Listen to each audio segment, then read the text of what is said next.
मंडळी नमस्कार. विसुभाऊ बापटांना महाराष्ट्रातला प्रत्येक जण ओळखत असेल आणि त्यांच्या कवितांच्या कार्यक्रमातली एक कविता मला फार भारी आवडून जाते.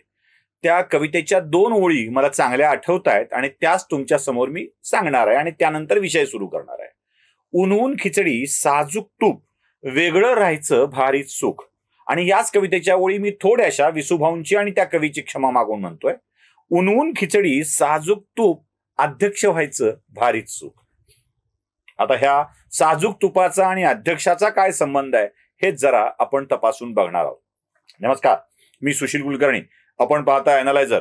साजूक तुपाचा साजूक विषय अत्यंत नाजूकपणे मांडण्यासाठी मी तुमच्या समोर आलेलो आहे. मुंबईचे आमदार सदा सरवणकर यांनी विधानसभेमध्ये एक मुद्दा उपस्थित केला आणि त्या मुद्द्यावरून महाराष्ट्रात आता एक भलतच प्रकरण चव्हाट्यावर येणार आहे. साजूक तुपाच्या भ्रष्टाचाराचं प्रकरण. कमाल आहे ना, कमाल आहे. म्हणजे आतापर्यंत आम्ही एबीसीडी आता घोटाळ्यांच्या मधून शिकावी का असं बघत होतो.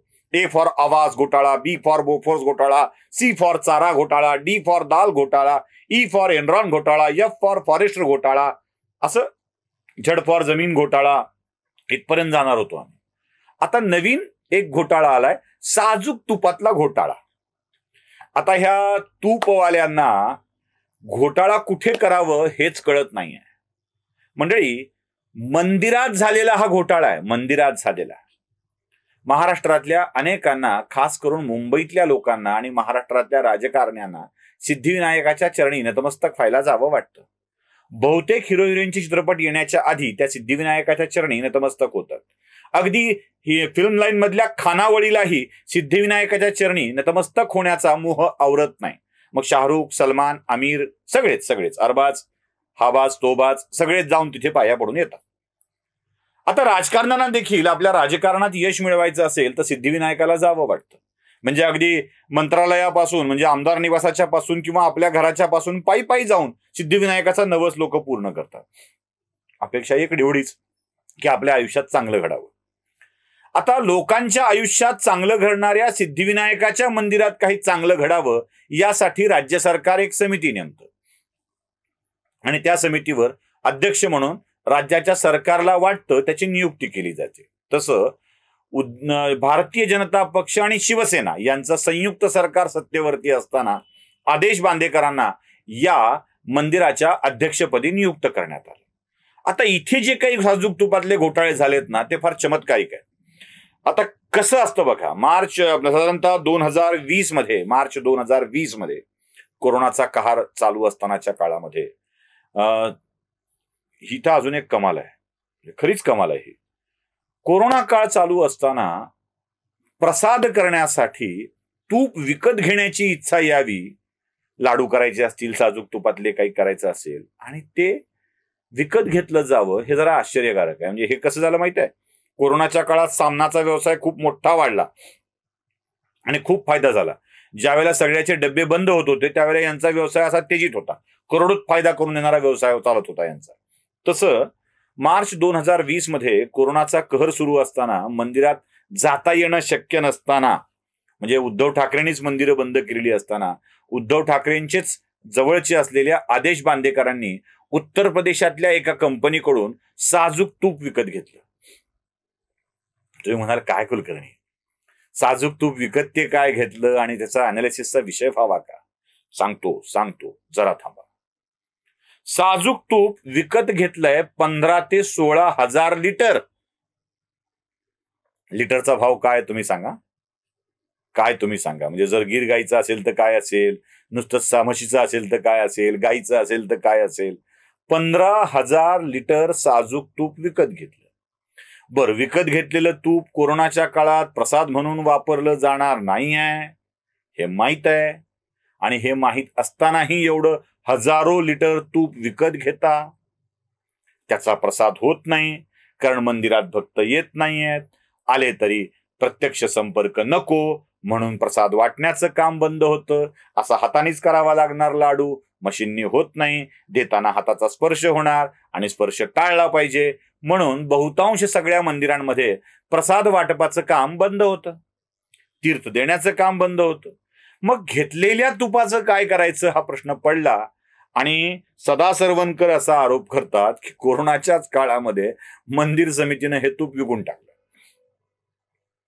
कुणाला विकलं, काय भाव विकलं, का खराब झालं होतं, किती खराब झालं होतं, या सगळ्याचा अंदाज घेणं जरा कठीण आहे. म्हणून मी सुरुवातीला ती ओळ बदलली कवितेची. ऊन ऊन खिचडी साजूक तूप, अध्यक्ष व्हायचं भलतंच सुख. घोटाळा इथेच थांबत नाहीये. दर्शनासाठी कोरोनाच्या काळामध्ये काही स्पर्श न करता होणाऱ्या गोष्टी, म्हणजे पावती फाडली आहे, दिली आहे, हातात दिली आहे, असं होऊ नये यासाठी QR कोड सिस्टीम लागू करायचं ठरलं सिद्धिविनायक मंदिरामध्ये. म्हणजे हा आरोप माझा नाही, हा सदा सरवणकर यांनी विधान भवनात केलेला आरोप आहे, माझा नाही. या QR कोडच्या सिस्टीमला लागू करण्यासाठी स्कॅनिंग कोड तयार करणे यासाठी फार फार तर 30-35 लाख रुपये खर्च येईल. प्रत्येक ठिकाणी ते स्कॅनर ठेवणं, मग आत जाणं, ते देणं, ते गेट त्यासाठी उघडणं, ही सगळी पद्धत 30-35 लाख रुपये खूप हायर क्वालिटीचं केलं तर खर्च होते. आपल्याकडे लहान लहान मुलं स्कॅन करून कोड तयार करून कसंही ते करतातच, पण इथे ती सिस्टीम आहे. बरं, या सिस्टीमसाठी 30-35 लाखात जे काम व्हायचं त्या कामासाठी 3.5 करोड रुपये खर्च केले गेले. 3.5 करोड रुपये आहे की नाही. ऊन ऊन खिचडी साजूक तूप, अध्यक्ष व्हायचं वेगळंच सुख. आदेश भाऊजी त्यांचा हा सगळा प्रकार. बर, पुढे एवढ्यावर नाही थांबत. अजून काही गोष्टी अशा आहेत की ज्या कळणं आवश्यक आहे. मंडळी, गंमत अशी आहे की या सगळ्या प्रकारामध्ये जेव्हा महाराष्ट्रात पंतप्रधान निधीला जास्त पैसे मिळतात की मुख्यमंत्री निधीला, यावरती वाद चालू होता. म्हणजे लोक पंतप्रधानाच्या फंडांमध्ये पैसे भरत होते आणि मुख्यमंत्र्यांनी द्यायचे नाहीत का असं म्हणलं जात होतं. तेव्हा आम्ही दोन्हीकडे टाकले होते. मुख्यमंत्री निधीमध्ये अधिकाधिक पैसा येतो आहे हे दाखवण्यासाठी कोणत्याही विश्वस्ताला विचारात न घेता राज्य शासनाचं नियंत्रण असलेल्या सिद्धिविनायक ट्रस्टनं मुख्यमंत्री निधीसाठी 5 कोटी रुपयांचा चेक दिला. 5 कोटी रुपयांचा. कुणालाही विश्वासात घेतला नाही. मुळात या सगळ्या प्रोसेससाठी राज्य सरकारच्या परवानगीची आवश्यकता असते. QR कोडची सिस्टीम बसवली, त्याचं पेमेंट कसं केलं? 15-16 हजार लिटर तूप विकत घेतलं, त्याचं पेमेंट कसं केलं? म्हणजे ट्रस्टचे पदाधिकारी 10,000 रुपयांचं पेमेंट त्यांच्या अधिकारात करू शकतात. बाकीसाठी सरकारची परवानगी घेणं आवश्यक असतं, पण ते इथे घडलेलं नाही. आणि म्हणूनच सिद्धिविनायक ट्रस्टच्या कारभाराची चौकशी करावी अशी मागणी सदा सरवणकर यांनी केली आहे. त्यांची मागणी आणि उपमुख्यमंत्र्यांचं उत्तर दोन्ही आपल्याला दाखवतोय. बघा, न्यासाच्या इतर सदस्यांना विश्वासात न घेता अशा प्रकारचा मुख्यमंत्री निधीला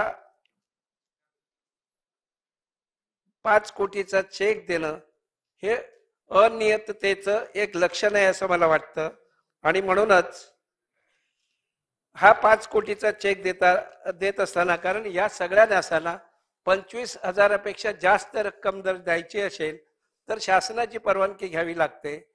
अशा प्रकारची परवानगी हा चेक देताना या न्यासाने घेतली होती का? माननीय अध्यक्ष महोदय, सन्माननीय सदस्य सदा सरवणकरजींनी या नासाच्या कारभाराच्या संदर्भात अनेक प्रश्न या ठिकाणी मांडलेले आहेत. या संदर्भातली एक तक्रार देखील राज्य सरकारकडे प्राप्त झालेली आहे. या तक्रारीची छाननी चालली आहे, त्याची चौकशी देखील चाललेली आहे आणि काही गोष्टी त्यांनी ज्या मांडलेल्या त्या गंभीर देखील आहेत. विशेषतः तुपाचा मुद्दा असेल किंवा इतर जे मुद्दे असतील हे वस्तुतः बऱ्यापैकी गंभीर अशा प्रकारचे मुद्दे या ठिकाणी वाटतात. त्यामुळे मी आपल्याला एवढंच आश्वस्त करू इच्छितो की या संदर्भातली सगळी चौकशी जी आहे ही 1 महिन्याच्या आत आपण त्या ठिकाणी पूर्ण करू.